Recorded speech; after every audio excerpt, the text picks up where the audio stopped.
for coming.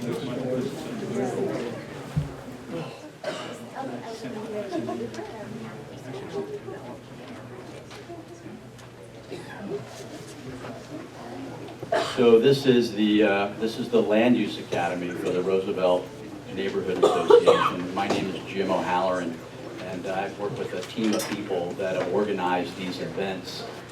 How many of you have attended any of the other Land Use Academy events so far?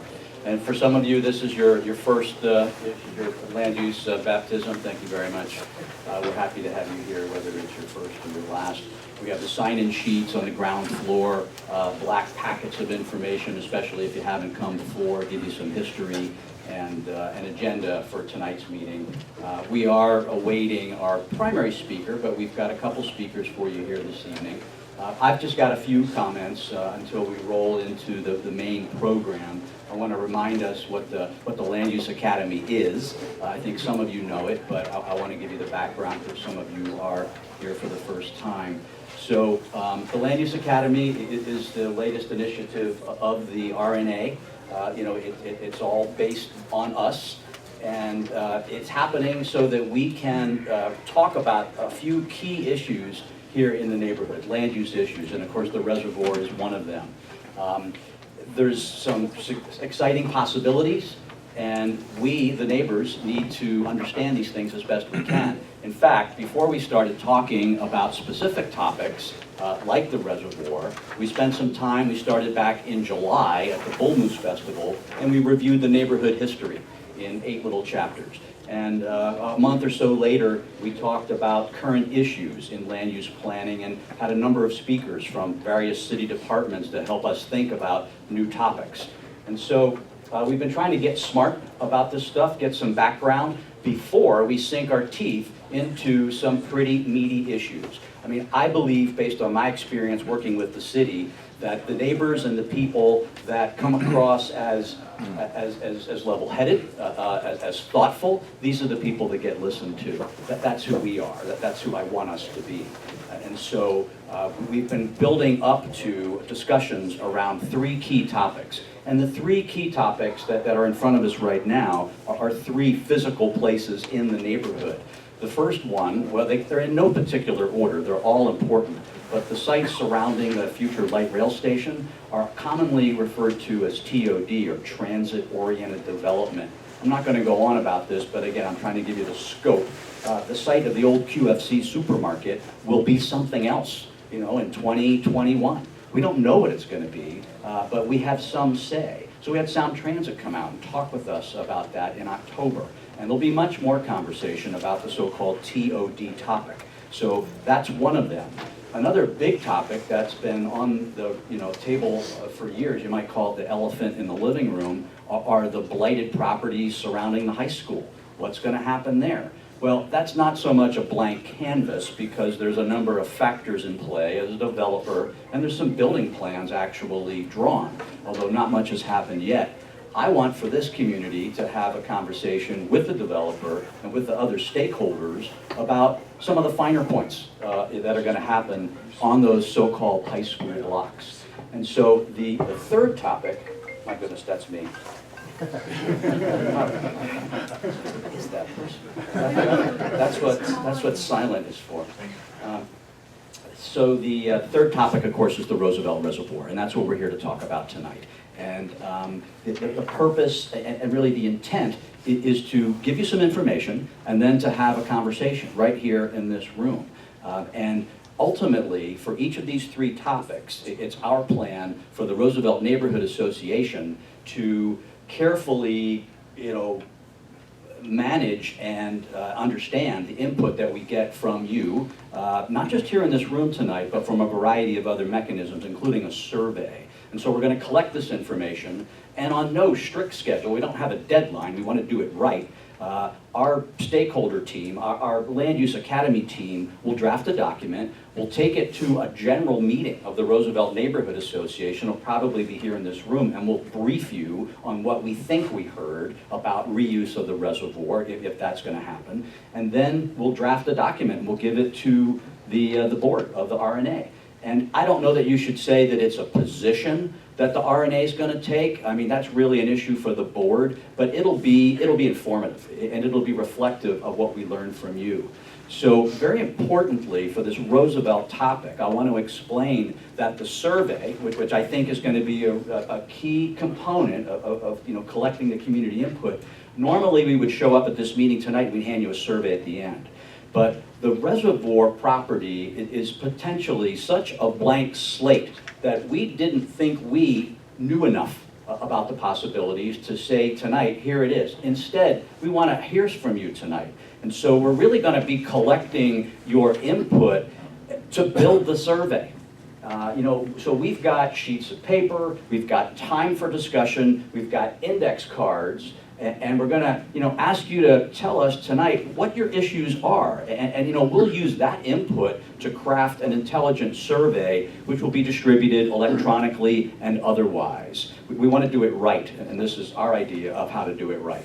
So a thoughtful survey, carefully crafted to reflect the range of possibilities, a document that you'll see, that you'll know about. That's our plan. But this reservoir topic is really kind of interesting, and we're going to learn a lot together tonight. I intend for basically half of our meeting to be presentation information and the other half to be discussion. And I'll moderate the conversation, and we'll talk about some things. You can ask some questions. Again, this is your opportunity to tell us what you think, get some ideas on the radar screen that other people might not have thought about so that they might develop some support. There are some well-developed ideas already for the reservoir. You'll hear about that tonight. So without any more babbling, Dan, I'm going to ask you, once you got that ready, to come on up.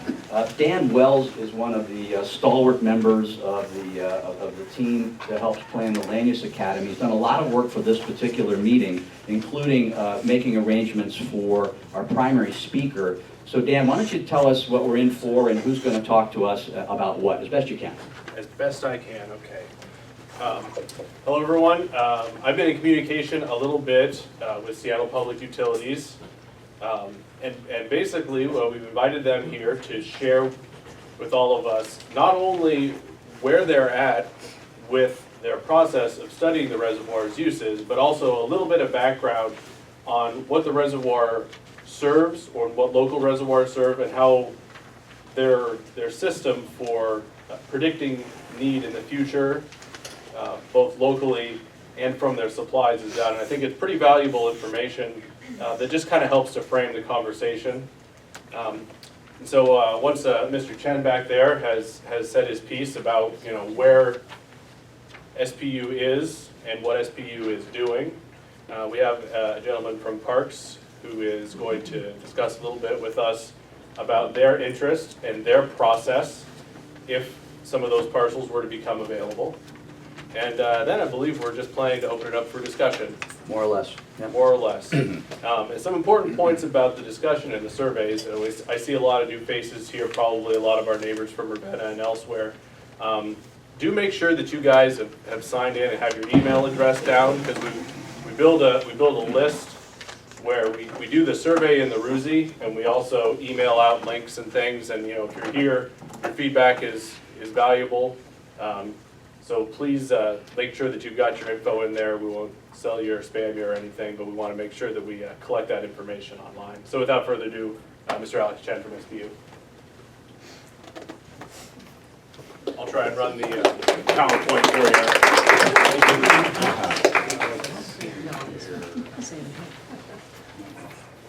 How's that? I'll hold that up in a minute. It might go here. There we go, perfect. A little more prominent. All right, I won't play the piano for anything today. Thanks for the chance to come speak a little bit about myself. I'm a 20-year Seattle resident. I've worked at Seattle Public Utilities for 10 years now. And I run a division at SPU that does all the long-term planning for the utility. So we look at what the long-term goals of the utility are in order to further our mission of providing safe, good, tasting, clean water for people for now, for the next 50, 100 years and beyond. So that takes us from the watersheds where we collect water all the way to the water that comes out of your tap. So as Dan said, I'll talk about a little bit of background just to kind of frame the conversation, to give everyone a bit better picture of where Roosevelt Reservoir fits in the larger picture of the Seattle water system here. I myself live in Madrona, and I drive past here all the time. I have little kids, and we explore all the little parks throughout the city. So a couple of great opportunities throughout the city. As far as what we'll talk about today, I will talk a little bit about the water system background. We'll talk a little bit about the need for water in the system and how we size our facilities. And for specifically the distribution system reservoirs, that's the reservoirs here in the city, how we size those, and our local set of recent improvements to cover our distribution system reservoirs. And then we'll talk a little bit about a new focus for us, which does have a direct influence on the Roosevelt Reservoir, or may have an influence, which is a seismic study of the water system that we are just initiating. And then we'll talk about next steps. Okay. All right, so just some facts and figures, and I have some pictures to go along with that in a minute. Seattle Public Utility supplies drinking water to about 1.3 million people. Half of that are in the Seattle service area in the city limits. The other half are wholesale customers on the east side, north, south. I'll show you a map in a minute. We provide about 120 million gallons per day of water. That's quite a bit. On a peak day in the summer when people are watering their lawns, they've got their summer watering out, crops, it can go up to 200 or higher million gallons per day, so somewhat about twice that. And we get our water from two places: surface water supplies in the mountains, north on the Tolts, south on the Cedar. We also have a backup supply from a couple of wells down by the Seattle airport. Some storage. When we talk about storage, we use that term in two ways. One is the storage that is in the mountains. That's much larger than the storage here in town. That's storage of water that hasn't been treated. We store it so we can meter it throughout the year for people and fish. Nominally, we try to fill our reservoirs in the summertime to a max capacity of about 45 billion gallons. And just comparison, the amount of water that we have in the city, that's after the water's been treated, after it's been delivered into the city, it's stored here within the city proper, about 250 million gallons, so much less storage here. So just give you a sense of overall scale. The water system itself, here's the picture to go along with the words. Water flows from right to left. For me, left to right. So the green here is where everything starts. We have wholly owned or managed watersheds. So those are drainage basins where rain falls, snow falls, and that water goes downhill to reservoirs. That's the blue, Tolt and Cedar. From the reservoirs, we take the water through large pipes. We have a stop to treat the water to make it drinkable, to make it taste and smell good, to meet all regulations. Then we take the water through other large pipes throughout the city. Those shown in blue, big blue lines are the big pipes. These orange lines are our wholesale service areas. That is, people we sell water to, and then they in turn sell the water to their customers. That includes Bellevue, Woodinville, North Shore, Redmond. And then this yellow is the city limits and a little bit beyond that we serve directly, and then bill customers for that water as well. So that water makes its journey from the watersheds through these 45 billion gallons of storage, treated here and there. And then what we'll focus on is in this yellow area is after all the water is made safe to drink, we store it in the retail service area, the city limits, and that serves a couple of different purposes. So the next slide is blank. And drilling down here, this map here, which you're welcome to come up and look at if we have questions and answers, it shows a lot more detail, more than I can really show in a slide or talk to today. But this is essentially the city limits. All the different colors represent different pressure zones, which means zone of relatively constant water pressure. We deliver water mostly by gravity. And then when it goes into this system here, Most of the time it makes its first stop at these locations here, which are our reservoirs inside the city limits, distribution system storage. Why do we have distribution system storage? One of the most important features is that it provides a constant amount of pressure for your houses by gravity, so that when you turn on your tap, water is always there. You're not relying on a pump that we're turning on in order to get the water to your system. It helps this whole water system of buried pipes and reservoirs remain pressurized all the time for your protection, and so water comes out at all times. So that's kind of a distribution system. So distribution system storage is what I'm calling it. And the next slide. The next question is, how do we size all these facilities? So all the watersheds, the water treatment plants, the storage, the pipes. Well, it's all kind of based on what we need to provide for people. And so people use water, of course, for many different purposes, for in-house, external lawn watering, you name it. And the amount of water people use changes quite a bit. And some of that is that we in Seattle are kind of leaders in making sure we make this natural resource stretch as long as possible. So as we've added people over the last 30 years, we actually start to use a little bit less water. Why is that? It's because each person in Seattle uses less water than they did 30 years ago. So even as you have population, there's less water being used. Why is that important? It's because the amount of water we use in Seattle and the amount of water we think we're going to use in the next 50, 100, 200 years, it has a bearing on how big everything should be. So this graph is just trying to illustrate in a probably too complicated way for today. The last 40 years, the red is population served. So you can see in the last couple of decades it's gone up. The blue is the total water consumed by all of our customers. So it used to be that we were consuming 170 million gallons per day. Now it's down to about 120 million gallons per day. And next slide, Dan. And what are we thinking things are going to do in the next 50 years or so? People will definitely move into the area. We're trying to plan around some of the growth. The city has this vision for growth management, and we're looking at how that translates into water use.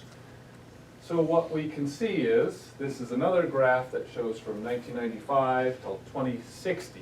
So we're looking pretty far into the future, and this black line is the actual amount of water used. This shaded area is how uncertain we are about how much water people might use in the next several decades.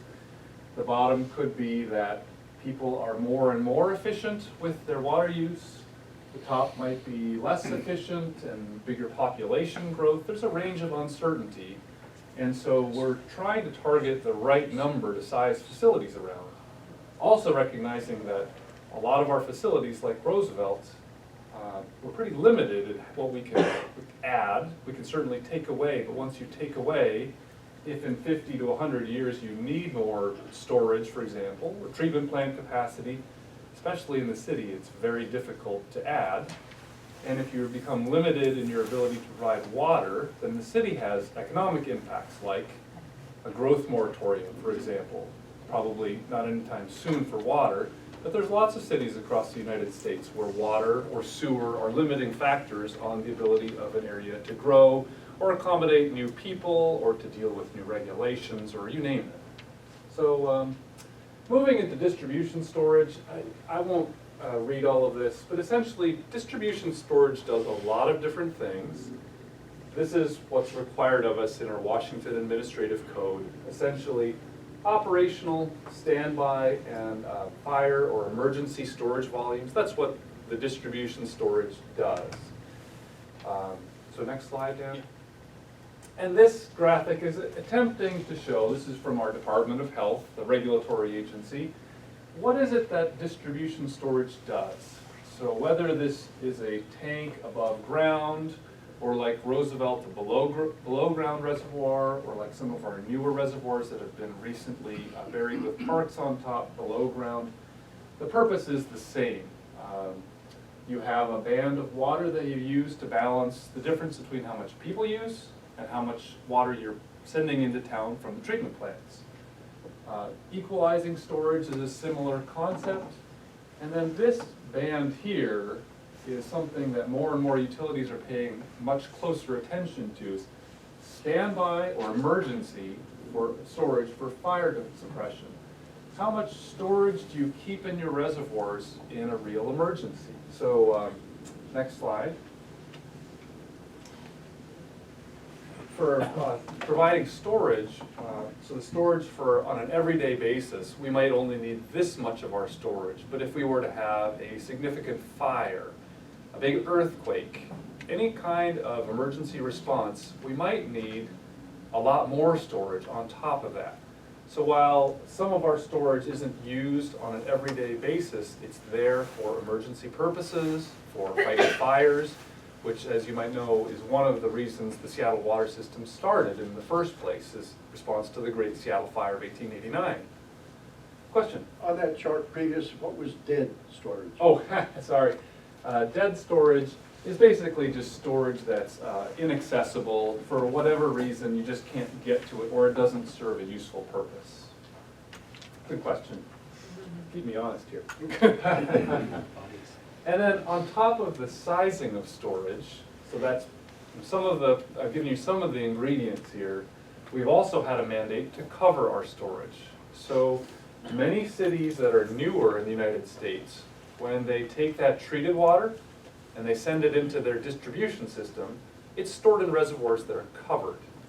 And that's important for public health protection because of birds and other contaminant entryways for public health protection. Seattle, like many older cities in the United States, got its start by building reservoirs that were uncovered. So you have this treated water, it's finished, treated from the treatment plants, stored in open reservoirs in the city. And Roosevelt, of course, you've all driven by it when it was full and seen what it looked like. And to deal with the public health aspects, we re-treated the water after it came out of the reservoirs. So provide an additional level of protection, essentially a second treatment barrier. Well, because of regulatory rules that came up called the long-term to surface water treatment rule, enhanced surface treatment rule, the EPA mandated that all these systems with these uncovered reservoirs cover them to deal with, to get a better level of public health protection. So complying with that regulation is a big thing for us. And then on top of that, there's a city ordinance on the books now for the intent of reservoirs that are going to be covered to be made available for joint use. So those of you who have driven up to the Maple Leaf area have seen the Maple Leaf Reservoir that got covered with a grass area and some park recreational use on top. That's a theme for us throughout the city working with the Parks Department. Next slide. So where are we in terms of distribution system storage? I gave you the number 250 million gallons. That's sort of, it varies a little bit from day to day. But where we were, let's say 20 years ago, is we had much more storage. So we were in the 400 plus million gallons of storage. And we were looking at this trade-off. Essentially, on one hand, more storage is better for emergency response, firefighting, earthquake response, that sort of thing. On the other hand, storage is expensive, especially if you have to cover it and provide park use on top.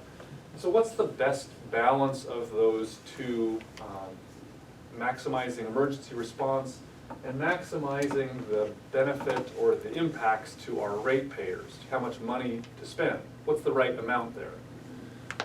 So as part of an analysis we did back in the early 2000s, we identified preliminarily a couple of reservoirs for downsizing.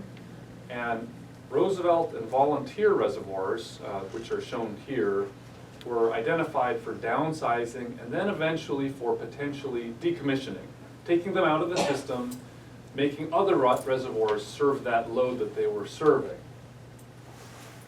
So now, we actually were just in the finishing point of a 2-year decommissioning period that was going to be the final evaluation for Roosevelt. Now what we're doing is starting to understand more the seismic risks in the Pacific Northwest region. So how does that all work together? So I have a couple of slides to show you. So seismic and earthquake risk is linked to the water system pretty directly because earthquakes often result in fires. Fires need water to put them out.